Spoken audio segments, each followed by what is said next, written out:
अस्सलाम वालेकुम। आज मैं चना बूटी बना रही हूँ एकदम कम मसाले में, और इसको हम कच्चे मसाले में बनाएंगे, मतलब सब चीज़ एक साथ डाल देंगे। ये दही है, इसमें धनिया पाउडर है, एक स्टार फूल है, काली मिर्ची पाउडर, जीरा पाउडर और अदरक लहसुन का पेस्ट और थोड़ा सा गरम मसाला पाउडर और नमक अपने टेस्ट के हिसाब से लेंगे। और इसमें थोड़ा सा तेल पड़ेगा। इसको मैरिनेट करके कम से कम, कुछ नहीं तो कम से कम आधा घंटा रखेंगे। फिर इसके बाद में इसको बनाएंगे।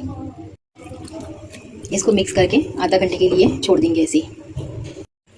ये देखिए चना बूटी मैंने रख दी बनाने, और इसने काफ़ी पानी रिलीज़ किया है अपना। यही पानी में ये चिकन गल जाएगा, क्योंकि इसकी बोटियाँ इतनी छोटी छोटी रहती है कि इसको पकने में टाइम नहीं लगता, ये जल्दी बन जाएगा।